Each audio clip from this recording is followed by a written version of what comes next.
उपासना का विधि, क्योंकि प्राण स्वरूप का निर्णय करने के पश्चात अब उपासना का विधान कर रहे हैं फल कथन सहित। यह एवं विद्वान प्राणम वेद नास्य प्रजा हीयते अमृतो भवति तदेश श्लोक।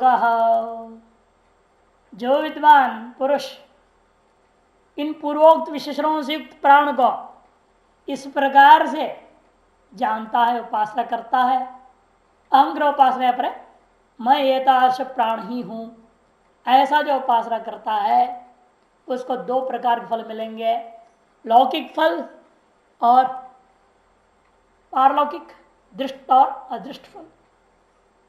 दृष्ट फल क्या है? नास्य प्रजा हीयते, उसकी पुत्र पौत्र प्रजा संतति कभी नष्ट नहीं होती है। संतान जो कुल वंश परंपरा चलती रहेगी, पुत्र पौत्र आदि शिष्य प्रशिष्य आदि कभी टूटता नहीं है। और अदृष्ट फल क्या है? अमृतो भवति, वह भी प्राण के समान अमृत हो जाता है। न सायुज्य को, प्राण के साथ सायुज्यता को प्राप्त हो जाने के कारण से वह अमर हो जाता है। इस विषय में यह मंत्र भी है। यह कश्चित एवं विद्वान, भाष्यकार कहते हैं यह मैंने कश्चित जो कोई भी व्यक्ति एवं विद्वान इस प्रकार से जानता हो, मने यथोक्त विशेषण विशिष्टम उत्पत्त्यादि, यथोक्त विशेषणों के द्वारा मने उत्पत्ति पूछा ना, कुतः आया थी, कहाँ से आ गया, कैसे प्रवेश करता है, किस वृत्ति से, इत्यादि इत्यादि जितने भी प्रश्नों को पूछा गया और जवाब दिया गया है, वो सारे चीजों को सहित प्राणम वेद जानाति उपास्ते अनावरदम इत्यर्थः। टिप्पणकार कहते हैं वेद मने जानाति, जानता है, जानता है का मतलब जानने से काम नहीं होएगा, फल चाहे तो उपासना करना पड़ेगा। उपासना भी अनवरदम, निरंतर यही मैं ही प्राण हूं, मैं प्राण ही हूं, ऐसे उपासना करना है।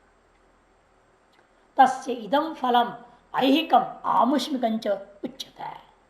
उस साधक, उस उपासक को यह फल ऐहिक मान इस लोक का और आमुष्मिक परलोक का दोनों प्रकार के फल, दृष्ट और अदृष्ट फल की प्राप्ति कथन करते हैं। न हास्य नैव अस्य विदुषा प्रजा पुत्र पौत्र लक्षणा हीयते। इस विद्वान के, इस उपासक के प्रजा माने पुत्र पौत्र आदि रूपा कभी न छिद्यते, हीयते माने छिद्यते, टूटता नहीं है कड़ी, वंश परंपरा की कड़ी टूटती नहीं है, उत्तरोत्तर बढ़ते ही जाता है, फैलते ही जाता है, फैलते ही जाता है, घटता कभी नहीं है, टूटता भी नहीं, घटता भी नहीं, और विस्तार को प्राप्त होते रहता है। आजकल तो आप जो देखते हैं या तो टूट रहा है या घट रहा है।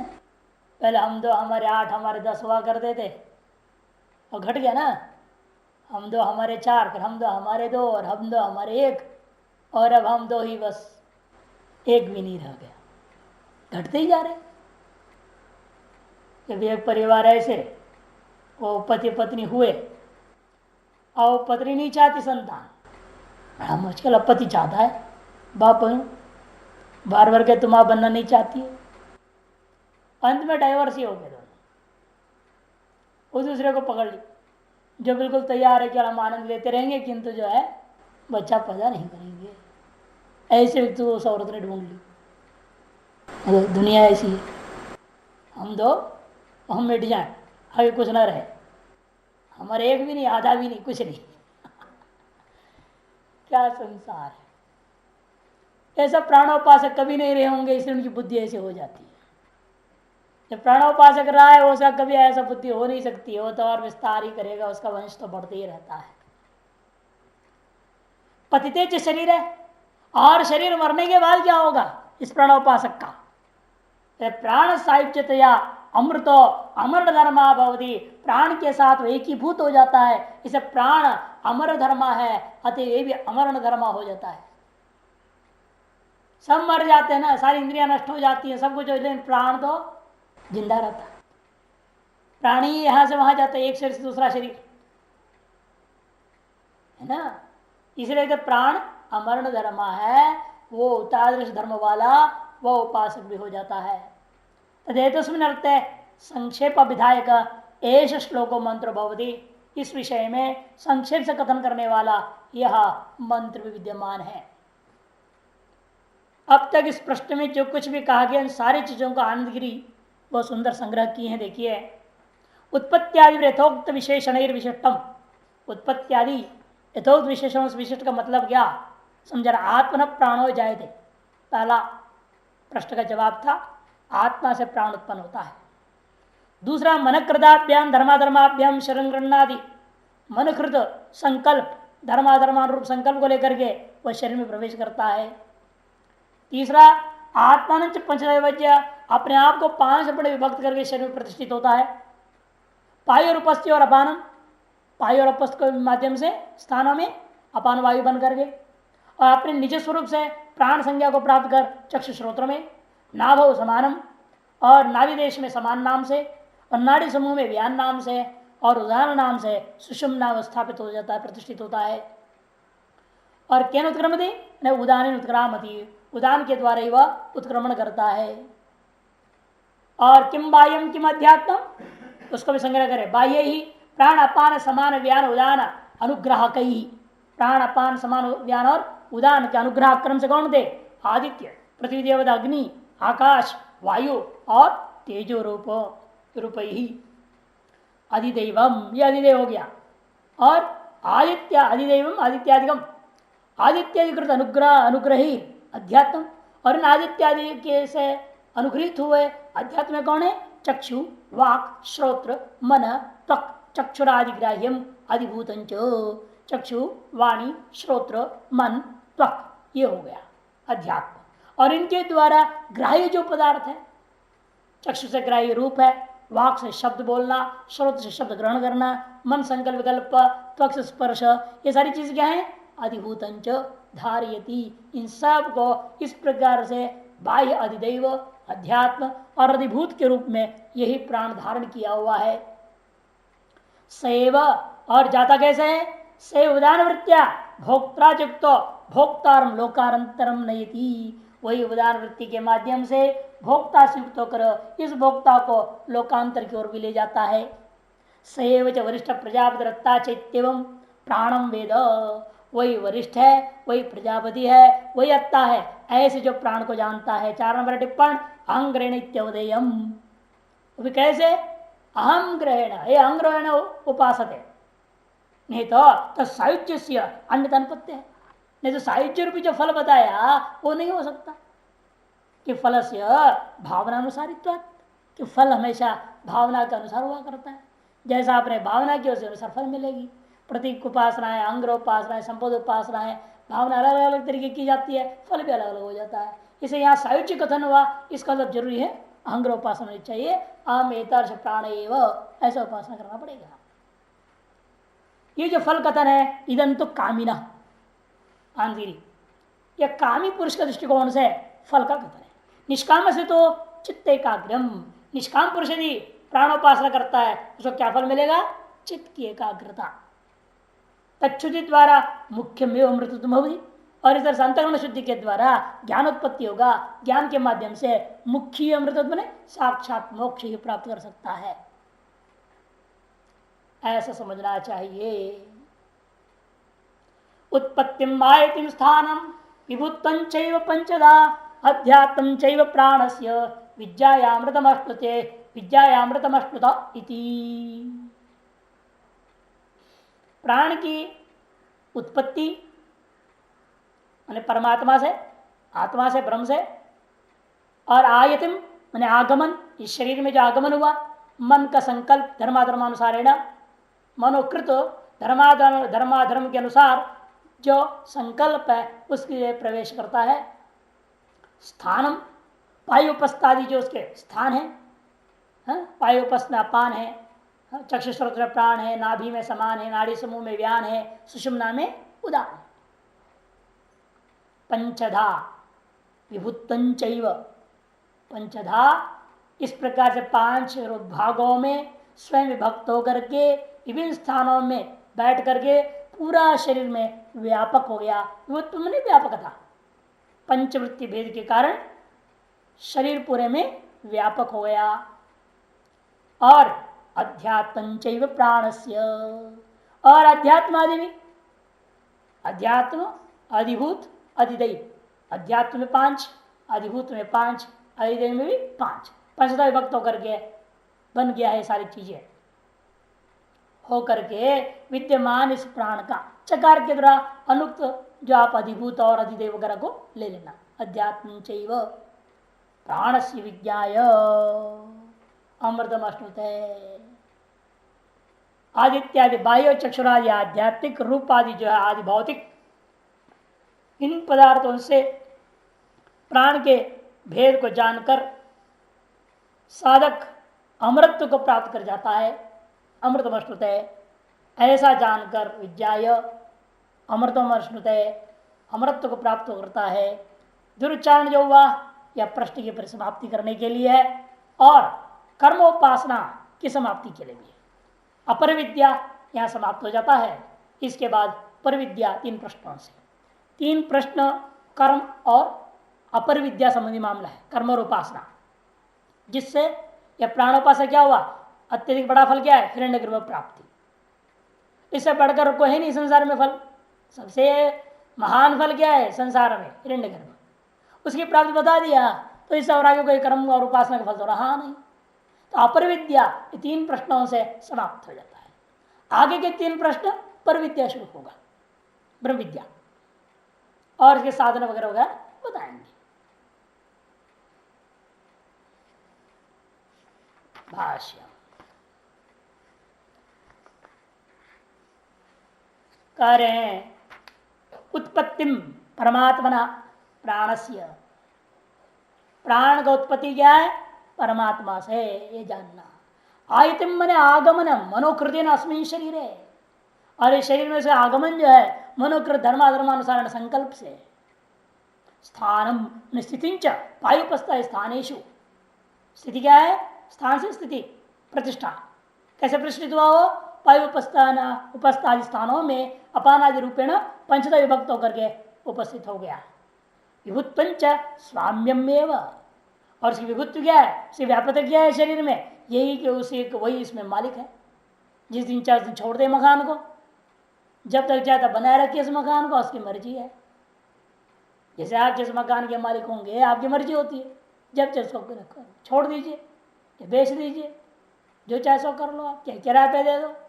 वैसे प्राण का शरीर भी क्या है, मकान है, उसकी मर्जी है। और सम्राट ही वो, इसे सम्राट के समान बताया था ना, वो अपने स्वजनों को क्या करता है, इतने कामों को तुम संभालो, इतने काम तुम संभालो।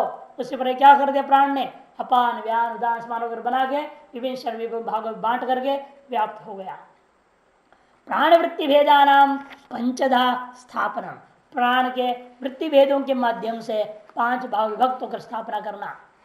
बाह्यम आदित्यादि रूपेण अध्यात्म चक्षुराध्याकारेण अवस्थानम विज्ञाय, इसलिए प्राण के बाह्य जो आदित्यादि रूप से और अध्यात्म चक्षुरादि रूपेण और अधिभूत विलयन रूपाध्याकारेण, इन स्थानों का अवस्था वाला उस प्राण को जान के विज्ञाय माने उपास्य यथोक्त उत्पत्ति ध्यात्वा क्षीरम अहंग्रहण इत्यर्थः। 1 नंबर टिप्पण है, प्राणम अमृतम अश्नुतैति, अमृतम ये प्राण सहजमेव न मुख्यमिति आशय व्याचष्टे, प्राणम अमृतम अश्नुतैति विज्ञाय अमृतम अश्नुतैति दुर्वचनम प्रश्नार्थ परिसमाप्त्यर्थम।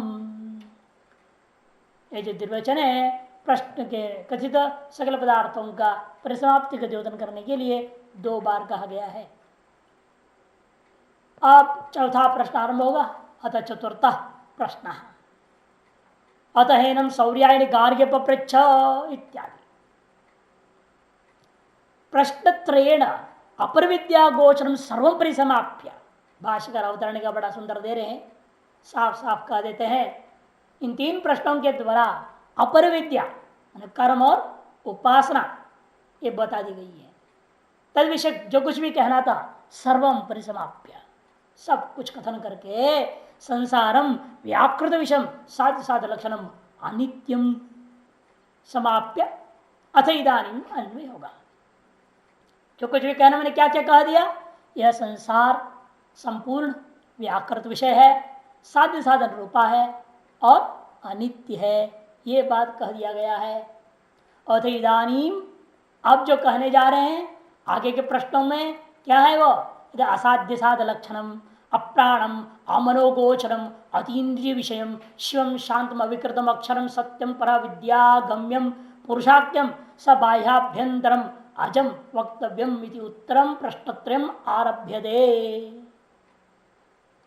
अब जो है जो कहने जा रहे हैं वो असाध्य साधन लक्षण, जो साध्य साधन भाव से प्राप्त होने वाला नहीं है, प्राणात्मक भी नहीं है, अप्राणम अमनोगोचरम, मन का भी विषय नहीं है वो, अतीन्द्रिय विषय, कहने का मतलब अतीन्द्रिय विषय है वो, शिवम कल्याण स्वरूप है, मोक्ष रूप है वो, शांतम। इन सभी में क्या था, रजोगुण तमोगुण को लेकर व्यवहार होता है ना साध्य साधन भाव में, पूर्ण सत्व है, इसीलिए शांतम। अविकृतम, शांत होने के नाते अविकृत है, अक्षरम अविनाशी, अतएव सत्य है, परविद्या के द्वारा गम्य है, पुरुष नाम से सुप्रसिद्ध है, सब बाह्याभ्यंतरम अजम भवति, और बाह्य और आभ्यंतर कार्यकारण भाव दृष्टि से विचार करके देखते हैं तो भी वह अज ही है, वह अजन्मा नहीं है, अजन्मा है, वह कहना चाहिए, वह बाकी है वह कहने को, वक्तव्यम इति, इसीलिए उत्तरम प्रश्नत्रयम आरभ्यते, आगे के प्रश्न त्रय को आरंभ किया जाता है। इस विषय में थोड़ा धीरे जाए, बहुत सुंदर है।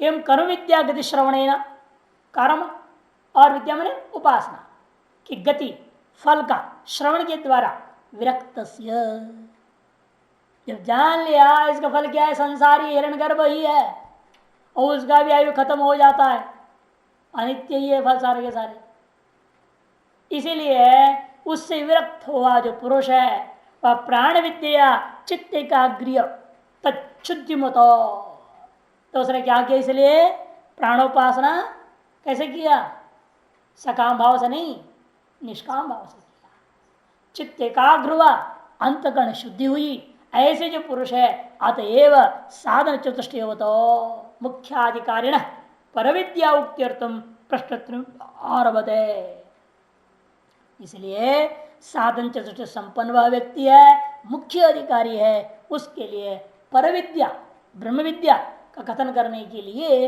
यह आगे का प्रश्न त्रय आरंभ होता है। पूर्व विद्या एव अमृतत्वोक्त है, उत्तर प्रश्न आरंभ व्यर्थ। कोई कह सकता है पूर्व जो है कर्मोपासना है उसके द्वारा आपने कहा अमृतम अश्नुत है, अमृतत्व तो प्राप्त ही कर लिया है, फिर क्या फायदा इस पर विद्या का, उत्तरवर्ती प्रश्न त्रय व्यर्थ है। ऐसे कोई आशंका करे तब कहा कि नहीं नहीं, प्रश्न त्रय से अपर विद्या विषय जो था वह अनित्यम, भाष्यकार ने कहा संसार अनित्यम तक, अतो न तन मुख्यम अमृतत्व विद्यर्थ, इसे मुख्य अमृतत्व नहीं है, और संसारत्व व्याकृतत्व हेतु माह, और संसारत्व में कारण क्या है, वह संसार है, क्यों, क्योंकि वो व्याकृत है, संसारत्व के प्रति हेतु व्याकृतत्व।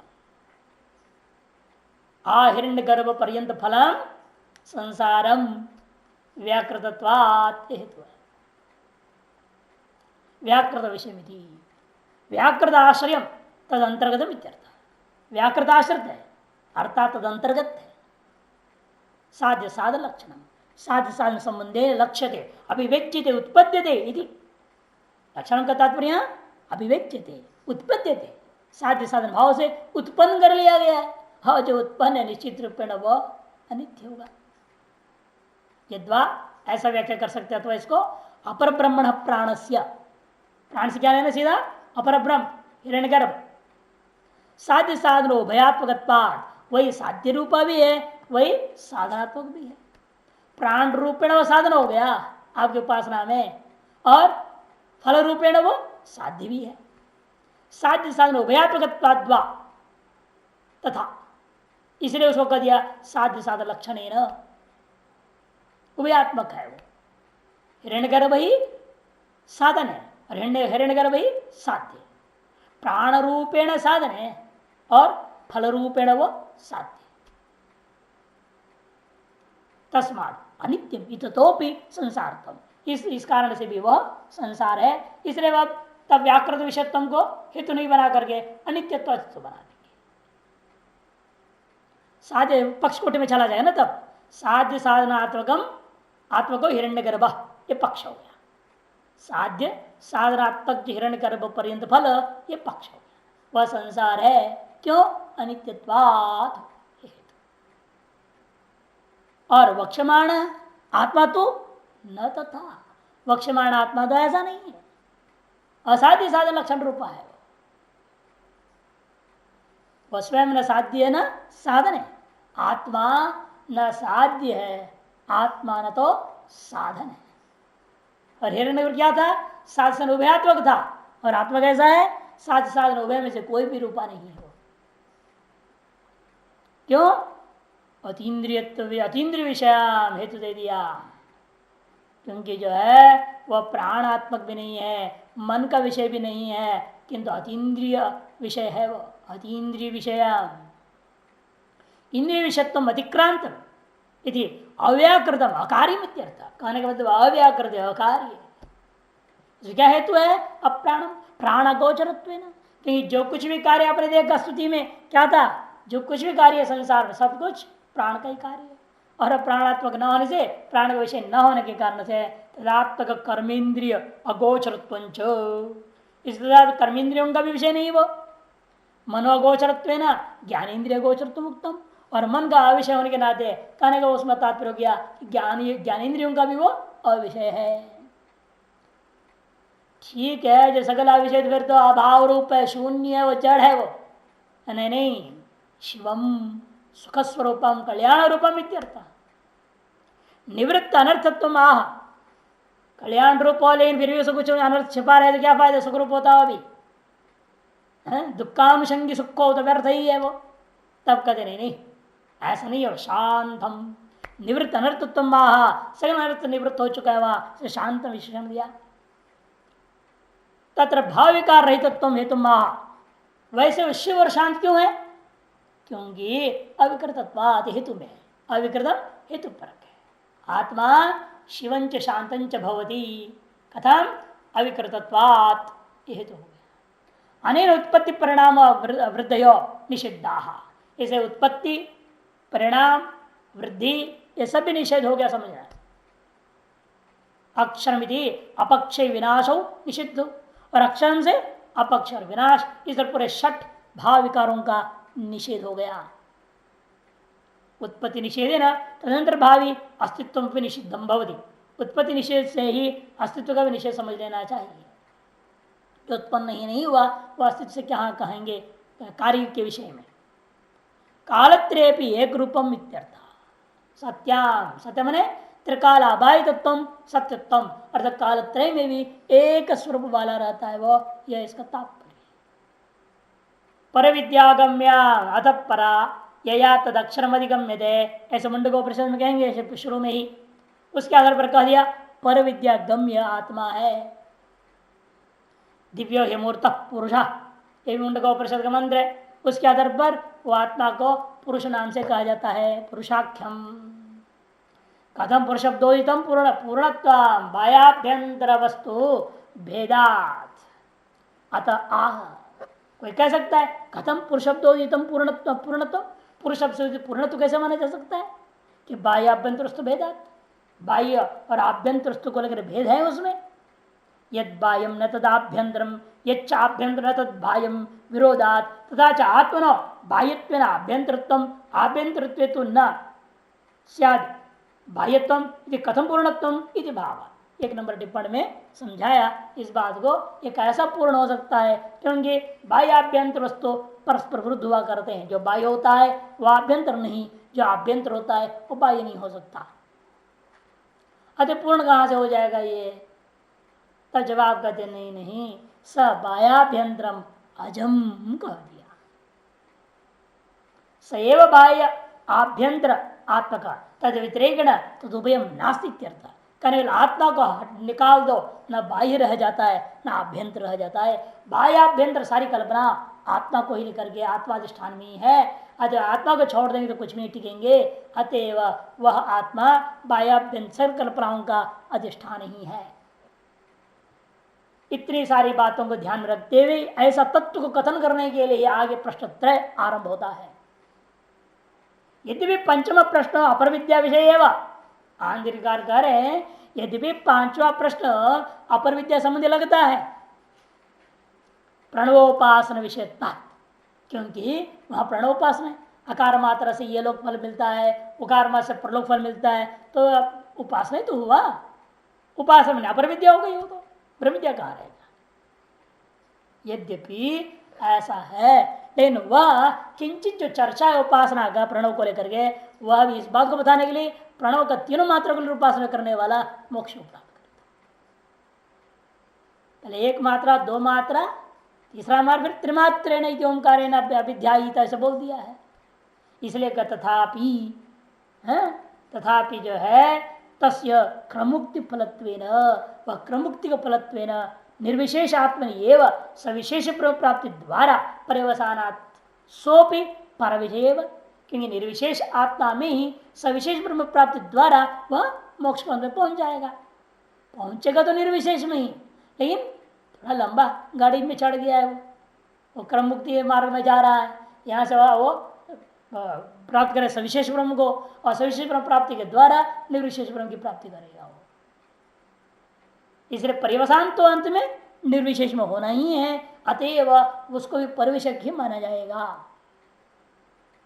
भाष्यम तत्र सुदीप्तादिव अग्निर यस्मात् परादक्षरा सर्वे भावा विस्फुलिंगा इव जायन्ते तत्र चैव अपीयन्ति इत्युक्तम द्वितीय मुंडके। दूसरे मुंडक में जो बातें कही गई हैं उसको लेकर प्रश्न पूछेगा। यहां जो प्रश्न आ रहा है चौथा प्रश्न, द्वितीय मुंडक में कहे पदार्थों को लेकर आदर बना करके पूछ रहा है। वो भाष्यकार याद दिला रहा, क्या कहा गया, यथा तत्र सुदीप्तादिव अग्ने, असुदीप्ता पावकात कह दिया, यथा विस्फुलिंगा जो है विचरंती इत्ते शब्दावली है। वहां पराक्षरा सर्वे भावा विस्फुलिंग इव जायन्ते, उस पर अक्षर तत्व से ही सभी भाव पदार्थ विस्फुलिंग के समान उत्पन्न होते हैं, ऐसे वहां कहा गया। और वे भी कहा तत्रैव चापयन्ति, अंत में जैसे अंगारे कहाँ है, अंत अग्नि में ही लीन हो जाते हैं, उसी प्रकार से आत्मा में सब लीन हो जाते। इत्युक्तम द्वितीय मुंडके केते सर्वे भावा अक्षरादि विभज्यन्ते। वे कौन है भाव जो अक्षर से पृथक हो रहे हैं, कथम व विभक्ता संतस्तत्रैवाप्यन्ति, और विभक्त होने के पश्चात किस प्रकार से अंत में उसी में विलय को प्राप्त होते हैं। किम लक्षणम व तदक्षरम, और अक्षर का लक्षण क्या है, इति एतद् विवक्षयाधुना प्रश्नान उद्भावयति, इसी की विवक्षा करते हुए अब यह चौथा प्रश्न में एक प्रश्न के अंतर्गत पूर्वती अनेक प्रश्न डाल देगा। कौन, सौर्यायणी गार्ग्य। इसके बारे में थोड़ा टीका में, एवं सामान्य प्रश्न त्रय से संबंध मुक्ता, इसे जो पहला प्रघटक पहला पैराग्राफ था आपकी भाषा में, वह संबंध सामान्य रूप में कथन हो गया।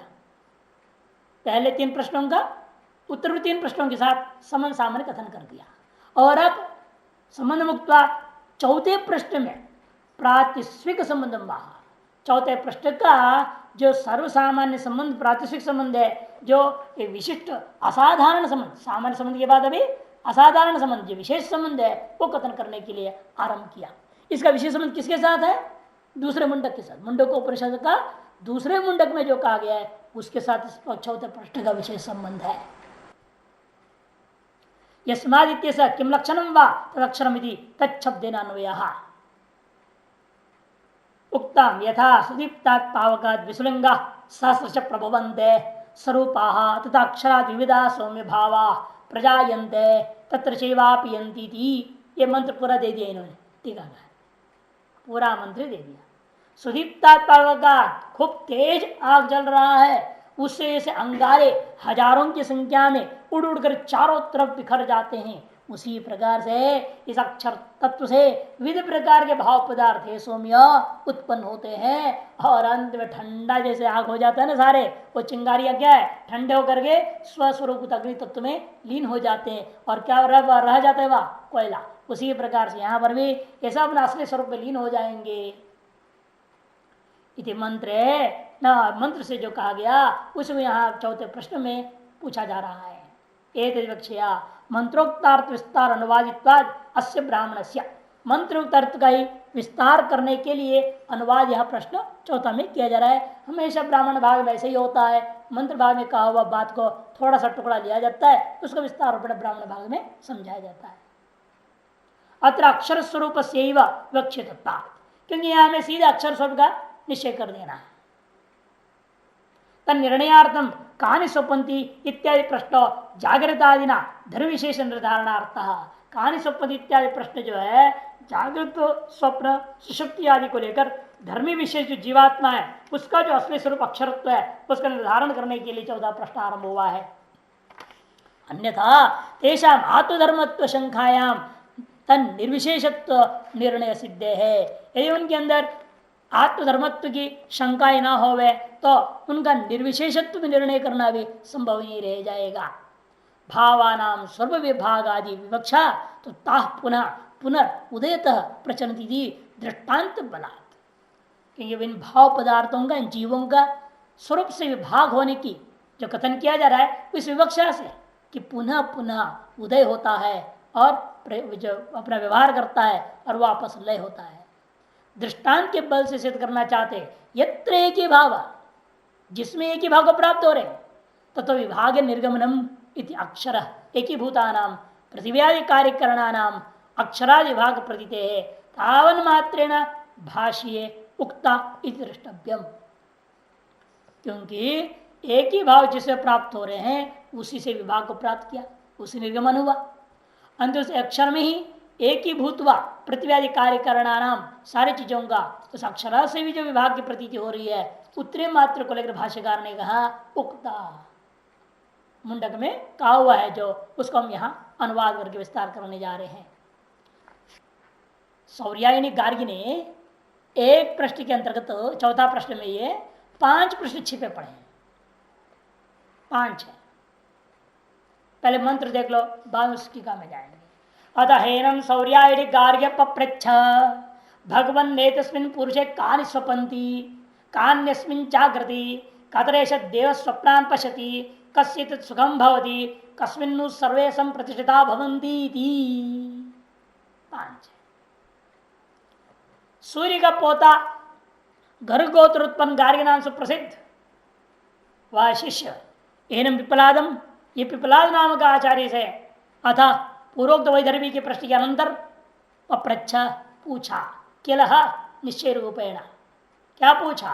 भगवन् एतस्मिन् पुरुषे, हे पूज्य गुरुदेव एतस्मिन् पुरुषे कानि स्वपन्ति, इस एतस्मिन् माने इस हाथ पैर आदि वाला पुरुष में शरीर के भीतर कानि स्वपन्ति, कौन सी इंद्रियां सो जाती हैं, कानि अस्मिन् जागृति और कौन उसमें जागती हैं, कतरेश देव स्वप्नान पश्यति और कौन ऐसा देवता है इनमें से, कतर है ना इसलिए, इनमें से कौन ऐसा देवता है जो स्वप्नों को देखता है। स्वप्नान कह दिया जानकर जागृत और स्वप्न के व्यापार समाप्त हो जाने के बाद कस्यचित् सुखम भवति, और कौन ऐसा देव है जो इस सुषुप्ति काल में सुख का अनुभव करता है, कस्मिन् सर्वे संप्रतिष्ठिता भवन्ति, और किसमें ये सारी इंद्रियां प्रतिष्ठित हो जाती है, लय को प्राप्त हो जाती हैं, वह बताइए। अब आनंदगिरी में देखो तथा आद्य प्रश्न है ना जागृत से धर्मी पृष्ठ, पहला वाला है ना इसमें कौन सोया रहता है, ये जागृत संबंधी जो धर्मी है उसके बारे में पूछा गया। केवल जागृत धर्मी नहीं, स्वप्ने यसे व्यापारों में जागृतम नास्ति सत धर्मी निश्चेतुम शक्यत्वात्, क्योंकि स्वप्ने मने स्वाप्य 2 नंबर टिप्पण, स्वप्ने मने स्वाप में सुषुप्ति काल में व्यापार को परम हो जाता है जब यस्य जागृतम नास्ति, जब जागृत भी नहीं, जागृत से जो स्वप्न हम लोग देखते वो भी नहीं, केवल सुषुप्ति है शुद्ध, उस अवस्था में कौन है इसका धर्मी, इसके माध्यम से निश्चित शक्यत्वा सत धर्मी जिसके व्यापारों पर जगा रहने जागृतम नास्ति, जिसके व्यापार उपरम होने के बाद सुषुप्ति काल में जागृत और स्वप्न रूपी व्यापार नहीं रह जाता, सतसर वही वास्तव में इस शरीर का असली धर्मी है। ये जागृत का धर्मी भी धर्मी नहीं है, स्वप्न का धर्मी भी नहीं धर्मी, वास्तव में ये सब सोपाधिक है। लेकिन सुषुप्ति में जाकर के ही निरुपाधिक धर्मी, सुख स्वरूप अनुभव करने वाला, स्वस्वरूप का अनुभव करने वाला वही वास्तविक धर्मी है, वो उससे निश्चय हो सकता है। इसलिए उसने जान करके जागृत और स्वप्न के आधार पर उस धर्मी का प्रश्न क्यों संकेत कर रहा है। और द्वितीय न अवस्था त्रयेपि शरीर रक्षण कस्य धर्म इति पृष्ठ, कौन जगा रहता है अवस्था त्रय में, इस शरीर की रक्षा कौन करता है, कस्य धर्म, रक्षा करना रूपी जो धर्म है वह किसका है। जागृत अनुप्रवृत्त व्यापार से प्राण से देह रक्षकत्व पत्ते है, कि जागृत में तो जो अनुप्रवृत्त व्यापार वाला जो प्राण है वही देह का रक्षक है, ये तो उपपन्न है ही, पूर्व में ही हो चुका है। इसे उस प्राण के संबंधी प्रश्न ही है, प्राण से अलग कोई और है जो प्राण को भी देह रक्षकत्व इस शरीर में संचालन कर रहा है, वो कौन है, वो देव को जानना चाहता है। और तीसरे से स्वप्न से धर्मी पृष्ठ, अब तीसरा प्रश्न कौन था, कहते उससे जो है काने अस्मिन जागृति, दूसरा तीसरा कतरे से देव स्वप्नान पश्यति, ये जो है स्वप्न का जो धर्मी है वो पूछा गया। कतर देव है ना, कतर एष देव स्वप्नान पश्यति, स्वप्नान इस बहुवचन है, ये जागृत स्वप्न सुषुप्ति तीनों को स्वप्न शब्द से कहा है। त्रयोवसता ऐसे तीनों को स्वप्न नाम से कह दिया गया है। प्रश्नोपरिषद में यहाँ आगे जाकर के उसी के आधार पर यहाँ बोल रहा है। और चौथे से सुषुप्ति का धर्मी, चौथा कौन है, कस्य एतत् सुखम भवति, कस्य एतत् सुखम भवति से सुषुप्ति धर्मी, सुखम अहम अस्वाप्स्मिति सुप्तोत्थित से परामर्शे सुख से सुषुप्ति संबंध अवगमात, क्योंकि सो करके जगा हुआ आदमी अहम सुखम अस्वाप से व्यवहार करता है, तो वह जो स्मरण करता है, ज्ञापन करता है, निश्चित रूप में सुख का सुषुप्ति में संबंध है, वह संबंधी कौन है। और अंत में उसने पूछा, पांचवा प्रश्न उसका था, कस्मिन्नु सर्वे संप्रतिष्ठिता भवन्ति थी, वो करता पंचम प्रश्न अवस्थात्रय विनिर्मुक्तम अवस्थात्रय परिवसान भूमि रूपम तुरीयम अक्षरम पृष्ठमिति विवेक,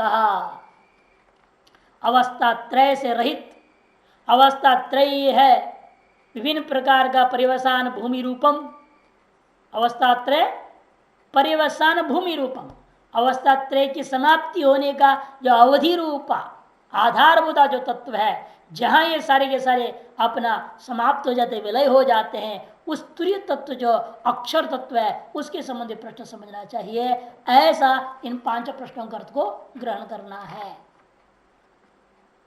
अब भाष्यकार कहते हैं भगवन एतस्मिन् पुरुष है शरप पाण्यादि मदि, ये तस्मिन पुरुष बने या पुरुष ब्रह्म आत्मा नहीं लेना है, इस शरीर में हाथ पैर वाला इस शरीर, कहीं पुरुष शब्द से कहीं शरीर को लेते हैं, कहीं हिरण्यगर्भ को, कहीं ब्रह्म को, निर्भर होता है कहाँ प्रकरण में कैसा शब्द वाक्य में प्रयोग हो रखा है।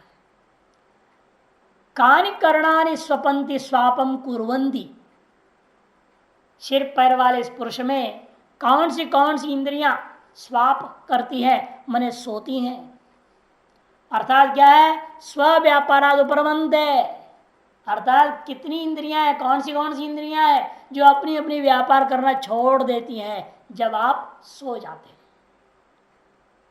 कहानी चस्मिन जागृति, और कितने हैं वो तत्व जो इसमें जगे रहते हैं। जागरणम अनिद्रावस्थाम स्व व्यापारं कुर्वन्ति, अनिद्रावस्था का नाम जागरण है, अर्थात अपनी व्यापार को करते रहते। कौन कौन देवता अपने अपने व्यापार को करते रहते हैं शरीर में। जब आप सोते रहते हो, सबसे पहले तो है ही, सब जानते ही हैं, प्राण तो काम कर ही रहा है, प्राण तो है ही है, इसके अलावा भी कोई और है कि प्राण तो विचार हो चुका है, उससे हमें यहाँ लेन देन नहीं है। उससे बिन और कौन से हैं जो यहाँ पर जगे रहते हैं, अपने व्यापार को करते रहते हैं। कत्र कार्य करना लक्षण और एष देव स्वप्नान पश्यति, और एक कार्य करणात्मक ये जो तत्व है, इनमें से कौन सा देव है जो स्वप्नों को देखता है। कार्य में शरीर अथवा प्राण, कर्ण से मन आदि, इनमें से कौन है जो जगह रहता हुआ इस स्वप्न को देखता है? स्वप्नों को देखने का मतलब क्या? स्वप्न क्या चीज है? स्वप्नो नाम जागृत दर्शनात् निवृत्त जागृतवद अंत शरीर यद दर्शनम। जागृत दर्शनों से आप निवृत्त हो गए, है ना? बिस्तर लगाए, लेट गए, कंबल ओढ़ लिए, जागृत से आप सकल व्यवहारों से, दर्शनों से निवृत्त हो गए। और होकर के क्या किए? जागृत के समान ही आप एक दुनिया अपने भीतर में बना लिए। अंत शरीर है, अपने शरीर के भीतर एक नई दुनिया आपने बना ली है। उस दुनिया का दर्शन का नाम ही स्वप्न है। तत्किम कार्य लक्षण देवेन निर्वर्तित है किम वा कर्ण लक्षण केनचित इति विप्रायः। इस तीसरे प्रश्न का यह अभिप्राय है वह कार्य रूपा देव के द्वारा बनता है यह स्वप्न रूपा जगत, अथवा कर्ण रूपा कोई देवता है जो इसके द्वारा यह स्वप्न रूपा जगत बनता है। किसके द्वारा होता है यह जानना चाहती तो अभिप्राय हो। यह शरीर अपने आप एक नई दुनिया अंदर बना लेता है या इस शरीर से भिन्न कोई दूसरा है तत्व जो इस शरीर के भीतर एक नई दुनिया को बना लेता है, यह हम जानना चाहते हैं। ऊपर जागृत स्वप्न व्यापार है। अब जागृत और स्वप्न दोनों व्यापार उपराम को प्राप्त हो जाए, यद प्रसन्न निरायास लक्षणम अनाबाधम सुखम कास्य एतद् भवति। जागृत स्वप्न व्यापार खत्म हो जाता है तब जो आप अनुभव करते हो, क्या अनुभव कर रहे हैं आप? प्रसन्नम। वहां बनावटी प्रसन्नता नहीं रहती है ना। सुषुप्त में जो आदमी सोया है उसकी चेहरा का वास्तविक सौंदर्य, वास्तविक प्रसन्नता उसी समय दिखती है जो गाढ़ सुषुप्त में रहेगा। जो भी आदमी गाढ़ सुषुप्ति में आराम से स्वयं अपने सुख स्वरूप में विराजमान जब रहता है तब उसकी वास्तविक प्रसन्न स्वरूपता प्रकट है।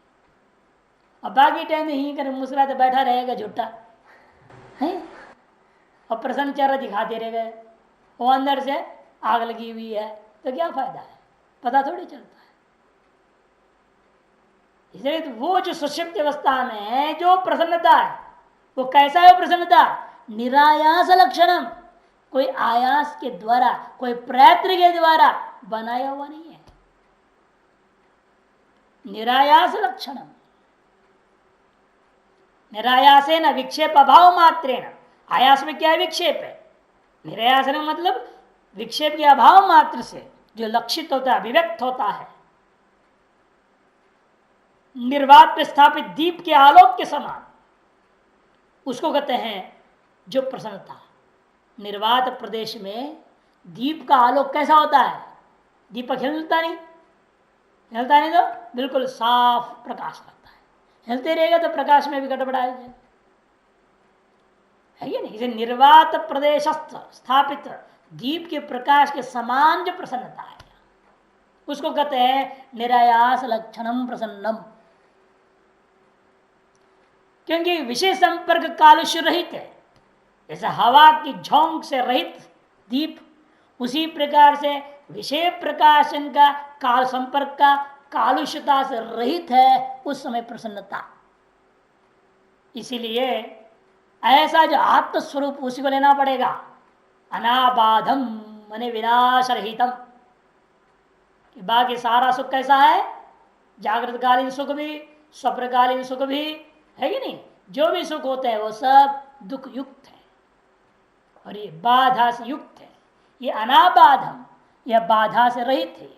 आबाध से रहित है माने विनाश से रहित होने से यह आत्मस्वरूपात्मक सुख ही है। वह कस्य तद्भवती, सुषुप्त में जो प्रकाशमान सुगम हम स्वापसापसम, ये जो परामर्श का मूलभूत वस्तु क्या है, वो किसका है ये सुख, ये बताओ। अर्थात तस्मिन् काले जागृत स्वप्न व्यापार प्रदासंद कस्मिन् सर्वे सम्यक की भूता संप्रतिष्ठिता। और उस सुषुप्ति काल में, अंतिम प्रश्न, उस सुषुप्ति काल में जागृत स्वप्न के व्यापार से उपरत होकर के कस्मिन् सर्वे, सभी के सभी, किस तत्व में सम्यक प्रकार से एक ही भूत होकर प्रतिष्ठित है, संप्रष्ठित है, बताइए। उसके भी दो दृष्टांत दे रहे हैं। मधुनि रसवत समुद्रम प्रविष्ट नद्यादिवच्छ विवेक अनर्रा प्रतिष्ठिता भवंती संगता संप्रतिष्ठिता भवंती इत्यर्थः। जैसा मधु में रस, मधु में मधुमक्खी अनेक प्रकार के पुष्पों से, विभिन्न प्रकार के पुष्पों के रसों को ले लेकर के आता है, उन रसों को इकट्ठा कर देता है और वह रस एक भाव को प्राप्त हो जाता है। अब आप ये नहीं कह सकते हैं यह रस किसका, किस पुष्प का।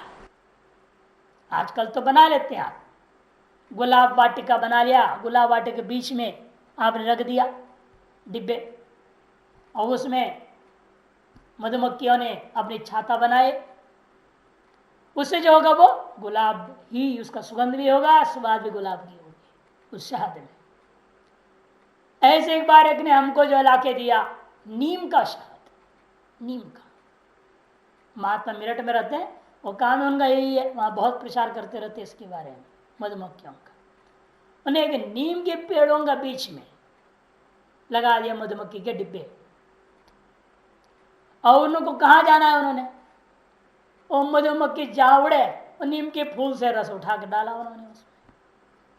विलक्षण शहद, हल्का मिठास, कड़वापन ज्यादा, विलक्षण। उन्हें से लाके बड़ा मुश्किल से इकट्ठा कर लाया, कहा कि आपके डायबिटीज के कारण से मैं आपको ला के दे रहा हूं, आपको ये आयुर्वेदिक चूर्ण लेते हैं तो इसके साथ लीजिए, लाभ करेगा। ऐसे आप एक एक पुष्प, अभी विदेशों में तो पूरा एक डिब्बा से पैक रहता है और उसमें छोटे छोटे बोतल होते हैं, अनेक प्रकार से होता है। पहले गुलाब का है ये, हाँ? या अमुक जो है अनारस के फूलों का है, अमुक अमुक फूल का है, अमुक अमुक पेड़ों का, आम के हैं, आम के भी अलग शहद बनते हैं। ये जो अमरूद के बगीचे में रख दिया अमरूद शहद है, सब अलग अलग शहद होता है, पैक मिलते हैं। तो एक रसभाव को प्राप्त हो गया, लेकिन आप यहां क्या विशेषता देखते हैं, रस का विवेक नहीं हो पाता है ना।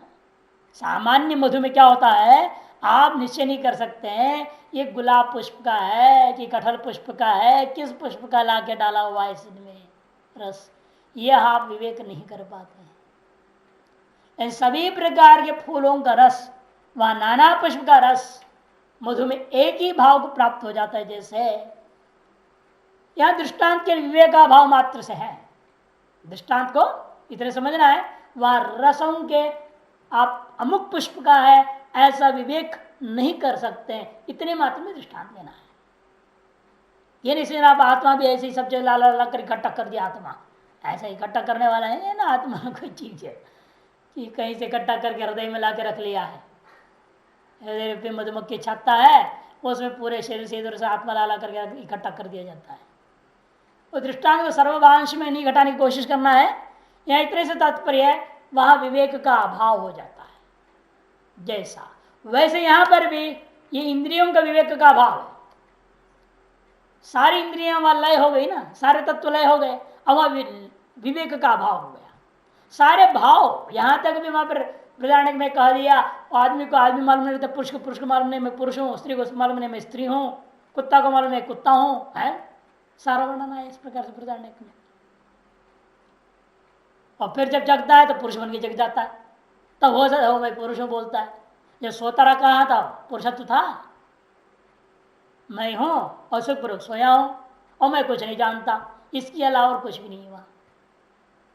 अहम सुखम अस्वापसम न किंचित दवेदी शब्द, अहम पुरुषो अस्मि नहीं है किसी को। सारा भाव एक ही भाव हो गया, वो जो पुरुषत्व मनुष्यत्व पशुत्व आदि का विवेक ही नहीं रहता है। इस विवेक का भाव को बता रहे, सुषुप्ति काल में सारे भाव इस प्रकार से, वही पूछा किसमें, कस्मिन्नु सर्वे सम्यक एकीभूता संप्रतिष्ठा, सम्यक एकीभूत और संप्रतिष्ठित इस प्रकार से हो गए, परस्पर एक दूसरे का विवेक ही नहीं रह गया। पांचों भाई, छो भाई, 10 भाई सो जाते हैं, भाई भाई को विवेक नहीं रहते, सब सो गए, किसी को पता ही नहीं। और कोई लुढ़कने वाला इधर से उधर हो गया, उधर से इधर हो गया, पता ही नहीं चलता किसी को भी कौन कहाँ लुढ़क के कहाँ चला गया। जगने के बाद हो जाता, अरे मैं वहां से तो इधर जग गया, तब वो जब वहां से इधर तक लुढ़क गया, सबके ऊपर से उटक पटक होते चला गया। होते ना बचपन में, 4-5 भाई और इकट्ठे सो रहे होते, सब घटनाएं होते रहते। उसे विवेक नहीं हो पाते कैसे हुआ क्या हुआ। अब शास्त्र पढ़े तो समझ में आती है कि वह होश ही नहीं था, उस समय विवेक ही नहीं था। इसे विवेक का भाव के मधु का दृष्टांत। दूसरा दृष्टांत देखिए, समुद्रम प्रविष्ट नद्यादिवच्छ, समुद्र में सारी नदियां प्रवेश कर जाती है।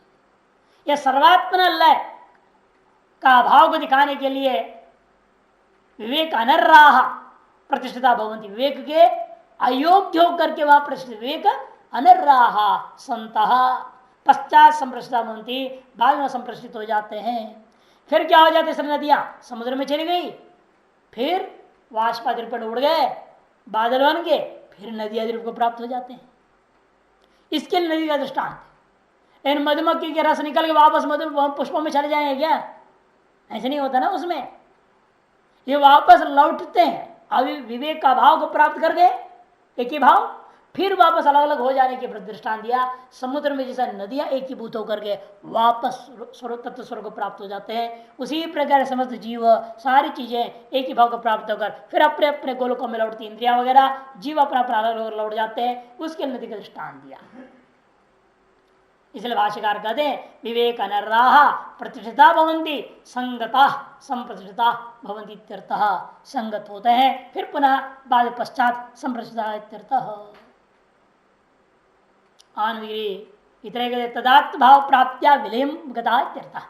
एक ही भूत का मतलब तदात्म भाव को प्राप्त करके वो एक ही भूत हो गए हैं, विलय को प्राप्त हुए हैं इत्यर्थः। यथा नाना पुष्प रसा मधुरी एक ही भवंती तद्दत् विवेक अभाव मात्र दृष्टान्त उक्त, दोनों ही दृष्टांत मुख्य रूपेण विवेक अभाव मात्र कथन करने के लिए।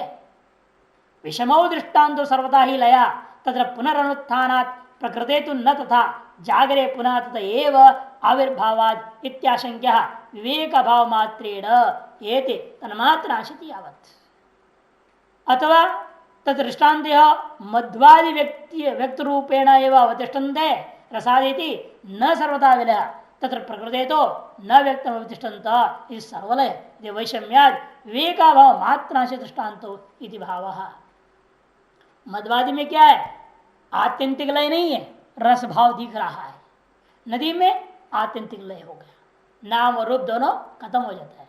गंगा नाम नहीं रह गया, गंगा का मीठा स्वरूप नहीं रह गया, से विषम है। उसके लिए आंशिक दृष्टांत समझना पड़ता है, एक में विवेक का भाव के लिए, एक में पुनः लौटने के प्रति भवंती इत्यर्थः। यहां से आगे थोड़ा शास्त्रार्थ भी करेंगे इस विषय को लेकर।